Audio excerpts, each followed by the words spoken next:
Here at WLNS TV, our motto is that we're here for you. Now, we don't do that by hosting a bunch of telethons.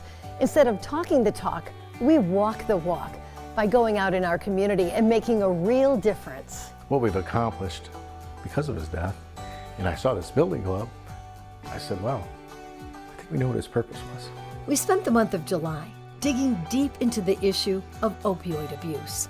Our series of stories and in-depth interviews focused on ways to fight the problem and let people know where they could get help.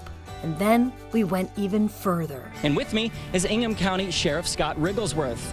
Sheriff, why should people consider participating in an event like this? Yeah, we're happy to partner with TV6. Thanks for the invitation. We teamed up with our local sheriff to host a drug drop-off.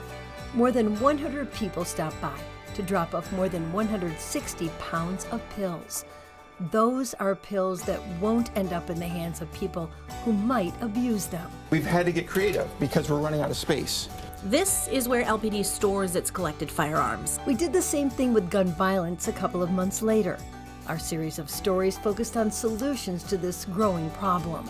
But instead of wrapping up the month by having people drop something off, we gave something out. And we've already given away about 13 of these cable gun locks. Once again, we teamed up with local police, this time for a gun lock giveaway. It's about to become the law in Michigan. So we handed out dozens of gun locks, some 80 in all, to people in our two biggest cities. That's 80 guns that are less likely to be mishandled by kids or end up in the wrong hands. But it's the season of giving, and that's exactly what the Mid-Michigan community has been doing today. We also gave away airtime, lots of it, as we did our annual week-long series on hunger in the community. Then followed up with a day-long food and fundraising drive for the Greater Lansing Food Bank and the South Central Food Bank.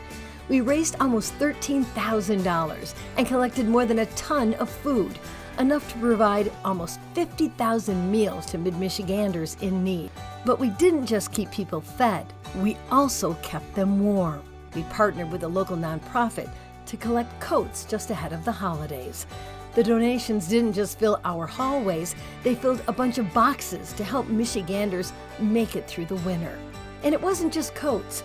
We teamed up with Movers for Moms to collect clothes for babies, children, and women, along with essential care items like soap, shampoo, and other toiletries to help families that are homeless or suffering from domestic abuse.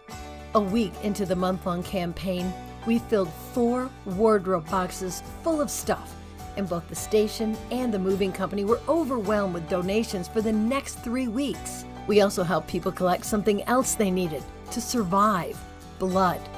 We joined the American Red Cross and collected more than 40 bags of blood to help people with their health care. Now, while most of the work we do is serious, we're also not opposed to having a little fun. On October 31st, we took a couple of hours to meet and greet our friends and fans, young and not so young, and handed out some candy. And we also helped make spirits bright. We collected toys for children and families, helped by Highfields, a program that helps troubled teens and their families in 11 counties get their lives back on track. Joining us live at DeWitt High School tonight, ringing the bell to raise money to help those who are struggling this year. We also helped the Salvation Army raise money, sending our anchors to local high school basketball games with a red kettle to try and score some donations to help people in need. So when we say we're here for you, we mean it, and we prove it by serving our community on the air and in person.